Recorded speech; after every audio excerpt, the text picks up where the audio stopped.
show is just dark. I mean, it's like dark, dark, dark. It's like black on black. The approach to the series in general was to try and make it feel timeless. I wanted to go back to the comic books and really do a serious Batman show. And it worked great, and it was just a show you wanted to watch again and again. There was something about it that just punched you right in the face when you turned on the TV.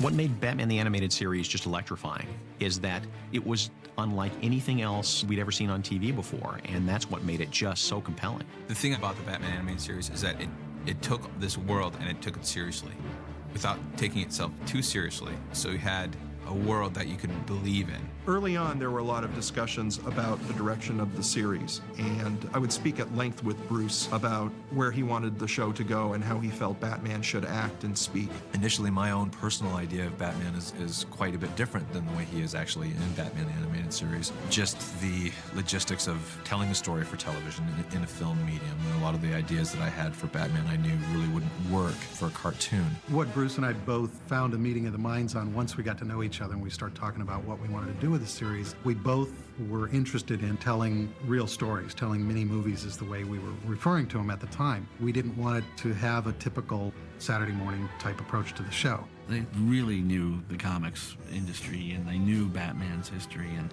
they knew all of the different years and different styles that went into making these characters what they were, and that's why the Batman Animated Series worked so well. When I first saw Batman the Animated Series, it was groundbreaking. What it did, it captured a style and tone that was completely different from anything else that we've seen in cartoon at the time. We call it Dark Deco.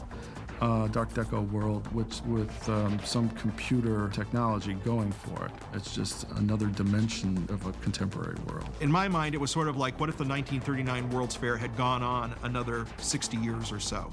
And that cool sense of design and stylishness from the Art Deco years was in operation well up until the 90s. That way you could have kind of a rounded look to the cars and a stylish look to the buildings. You could have television and computers, but everything would have a black and white screen. You could believe that Batman could operate in a world that looked like that. Eric Radomski was the architect of the architecture, so to speak. He was mostly, I think, involved with the backgrounds. One of his ideas was to create the backgrounds on black paper so that people were drawing with lighter materials on this dark surface so that it created a moody atmosphere. As dark as I can do the show, this is the way I would play it. I'd love to have characters moving in and out of the shadows. At night, you only see elements, you fill in the gaps. Kind of the perfect approach to Gotham City. In terms of Batman, the Animated Series, the image that pops into my head every time will be the very first thing I ever saw, which is that shadowy figure of Batman standing on the rooftop. Somewhere along the way, they decided we don't really need the titles of this thing. It's Batman. Nobody was doing anything like that before. And actually incorporating the Warner Brothers logo was really very old world. It was really cool. It made the show feel like it belonged in another time. And the greatest shot is when Batman just leaps onto one of them, and you don't even see what he did to the guy, but the guy is just out. Everything you need to know about Batman is in that 30-second opening. If you look at the main titles, there's no word that tells you it's Batman. We figured anybody in any language would be able to look at it and go, oh, it's Batman.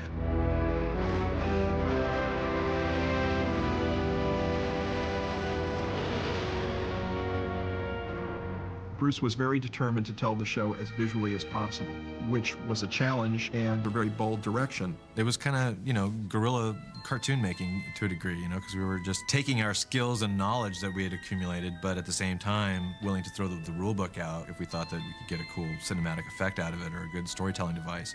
As a writer, I was always looking for ways I could bring little flourishes or extra value to every scene or every episode. I remember in Heart of Ice, one thing I wrote in the script, it's a cool way to show off Mr. Freeze's powers. He had to get into a building, so he ran over to a fire hydrant, kicked it open with his big old metal boot, and shot his freezing gun into the water coming out, and that acted as this big frozen geyser lifted him up and put him in the building. Freeze! The thought process on Batman was great. Here, he's a character who doesn't talk much, which is as he should be. And I thought the more you can tell stories like that, the better the show is going to be. You just feel a lot of responsibility about it because he is an institution. He's a special icon to a lot of people. You're not reinventing him. You're building on what he was and has been. They went back to the core concepts of who Batman is. What was the motivation of the character? What were the things that mattered most to the character? I've told Bruce and Paul from the beginning that I thought Batman was the real character, and Bruce Wayne is the disguise. That's the face he puts on for the world. Batman is who he is in his heart. I think there's a lot of different levels to appreciate the character. There's a fun, chummy pal thing with him and Robin that kids can latch onto when they're little. And there's also a dark, tragic aspect of it that as you get older, you start to understand, and it feels more realistic. I think one of the things I loved about Batman the Animated Series is that you can see the first episode, you can see the 10th episode, you can see the 3rd season, and still walk in as a first-time viewer and feel like it's touching upon everything that you know true to be about Batman and the characters that he fights. Who are you? I'm your worst nightmare. Batman has, by far, the greatest collection of villains in all of comics.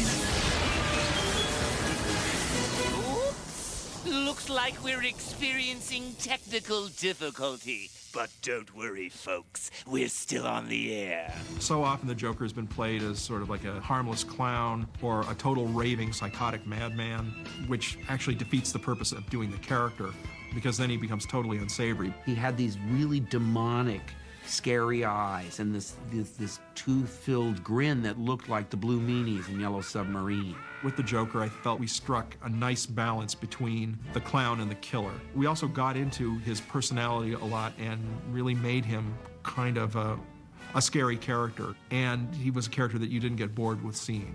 Sherlock Holmes has his Professor Moriarty. Batman has his Joker. That's why the Joker's endured for so long. Most people would just go out and commit the crime. He likes to announce that he's going to do things and challenge you to stop him. It is to laugh, huh, Mr. J? Harley Quinn, yeah, my favorite. Hear, hear! Paul was right in this episode where he just kind of had this weird idea. It's like, oh, wouldn't it be fun if one of the Joker's henchmen was a hench girl? And then I just made her kind of a screwball who would say things with a goofy attitude, yet when the Joker called on her to pull a trigger, she could do it. Harley Quinn was such a big hit. I mean, they've made toys and statues. They've incorporated her into the comic books. She has her own series. You know, I think Harley Quinn is a great foil for Joker. I'm not an actor anymore. I'm not even a man. I love the visuals of Clayface, and they did a terrific job with him. From being an actor to being this monster that can look like anybody, Clayface was really great. All that dripping and all that, oh my gosh. It was a lot of hard work. The transformation effects that they did on the Clayface character, they even went beyond what we had actually put on the board. I mean, we actually tried to throw in every trick we could think of at the time on how to make the shape-shifting look great. You know, they would have the head like, spin up and rotate and then morph into something else. To this day, that really stands out as like a real stellar piece of animation in Warner Brothers animation history. Don't bother to adjust the picture. For the next 5 minutes, I'm in control. Two-Face was the first character that kind of we put our own stamp on. Fortunately, Alan Burnett came up with some really good psychological twists for the character that really had never really been seen before in the comics or elsewhere. I actually consulted with psychologists to come up with a backstory that would be suitable for children's programs. I was interested in doing a show about a split personality who was already in trouble before he actually changed into Two-Face. That whole play on the psychology of that character was really the most satisfying from the villain pool because, again, he was human and he had, he was torn. And that part of it was great fodder for good storytelling. Harvey!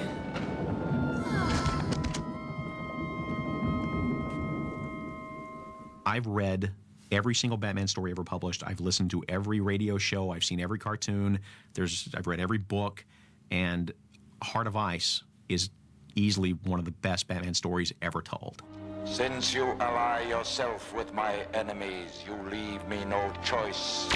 My first script was the Mr. Freeze episode, Heart of Ice, and I had talked to Bruce about, hey, wouldn't it be cool to take the Mr. Freeze character in this direction? We had discussed the idea of a man with no emotions who had suffered a great tragedy, and that made him very cold. Up until we got a hold of him in the Adam West show, he was obviously played kind of silly. He was always just kind of a generic, cold villain. He never really had any kind of psychological motivation or anything. I guess it strikes a chord with me, seeing that villain portrayed so sympathetically, and seeing Batman try and understand that, and Mr. Freeze is almost more emotionally balanced than Batman is. It's really a cool dichotomy.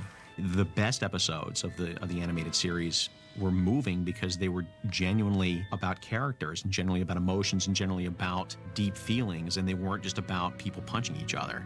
And that's what made it a great show. Now, the man who impersonated Bruce Wayne, I want his name. They didn't just hire generic cartoon voice actors. Bruce and his crew set out to hire actors who happened to be in a cartoon show, and that made all the difference. The name, now.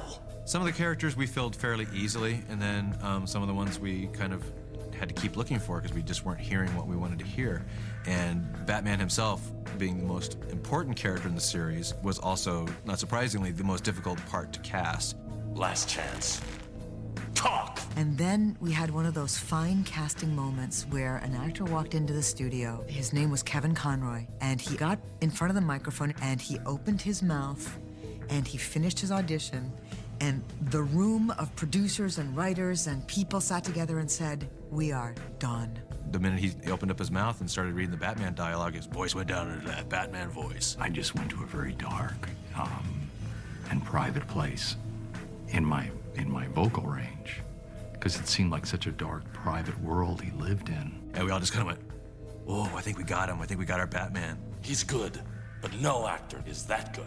The directive always was, don't think of it as animation, just read it like you were acting in a play. I'm sure all the folks at home will enjoy sharing this special occasion. With the Joker, I imagined I was in a 1930s radio drama.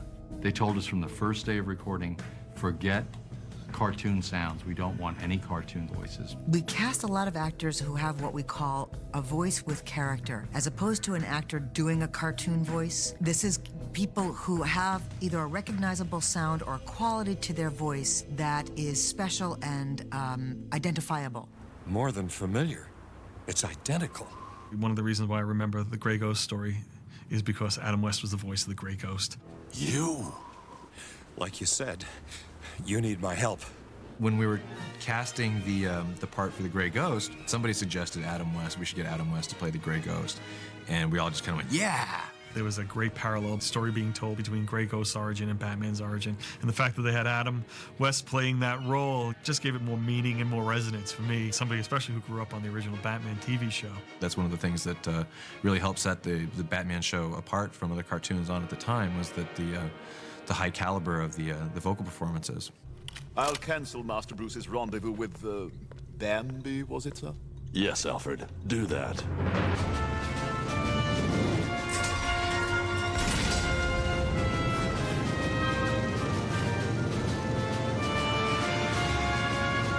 Everybody was very impressed by the music that Danny Elfman had done for the first Batman movie, and we thought that was definitely the right direction to go, that kind of retro noir, mysterioso kind of score. I remembered seeing a making of Batman documentary on TV, and I remember at the time being kind of surprised that Danny Elfman wasn't conducting the orchestra. Shirley Walker was conducting the orchestra, and I went, "Oh, who's this lady who's conducting the orchestra?" And speaking with her, she totally respected what we were doing. She was very collaborative in terms of what we wanted to do with this, and we had hoped for something that would sound like a movie score. Again, in keeping with the whole idea of mini movies, and she just nailed it. We owe so much to her in terms of, again, keeping up this level of class for a show. From day one, the very first time, we actually went to the recording stage to listen to the orchestra play one of our scores, or play one of Shirley's scores for our show. It was, the opening of the Man-Bat show. I can clearly remember it, those trombones going, dong. And it was like chills up and down our spines. We were just like, wow, we're really onto something. This sounds just awesome. You didn't experience anything like this before. It's an animated show, half-hour format, and suddenly you're totally taken into the world. You feel like you've seen a movie. Every time you watch the show, it never ceased to satisfy.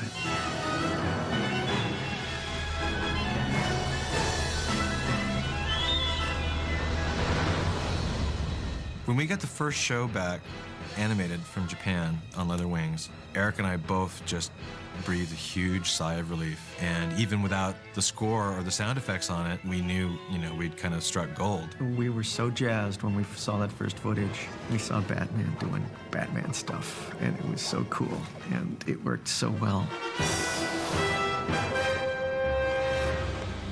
It was so stylized. And at first, it took me a little while to get used to it because I looked at it and would say, boy, that's an awfully square jawline. Those ears are awfully pointy on Batman's costume. And then you watch 1, 2, 3 episodes and you realize that is absolutely right. It fits with the voices, it fits with the style. You hear that music and you see those images and it blew me away. I thought it was stunning. I think that the show really did help to define the way people looked at Batman. Batman the Animated Series as a touchstone of Batman history and as a clear marker in the Batman timeline is as prominent as anything, I think. Is going to be as important to Batman's history, perceived that way now and in the years to come, as important as the New Look Batman in the 60s or the Dick Sprang Batman in the 50s. It really was a touchstone that not just cartoon guys, but comic book creators themselves have been able to draw from since then, and that sensibility and that sense of giving Batman that darker edge and that timeless quality to him. It's very much an important marker in Batman's history.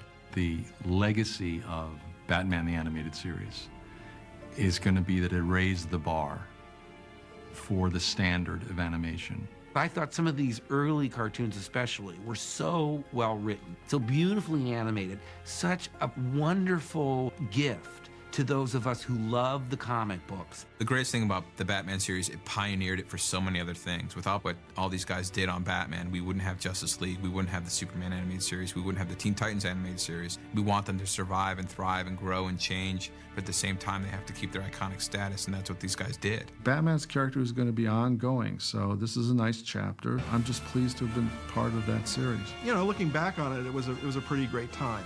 It's hard for me not to idealize it as this sort of wonderful moment where we were all happy and blissfully doing our job and thinking, oh, we're making the Heart of Ice episode, we're making On Leather Wings, you know, we're making something great. It's like, no, we were guys doing jobs, and a really good one came along. For my money, this is the quintessential Ultimate Batman because it incorporates all aspects of the history of Batman.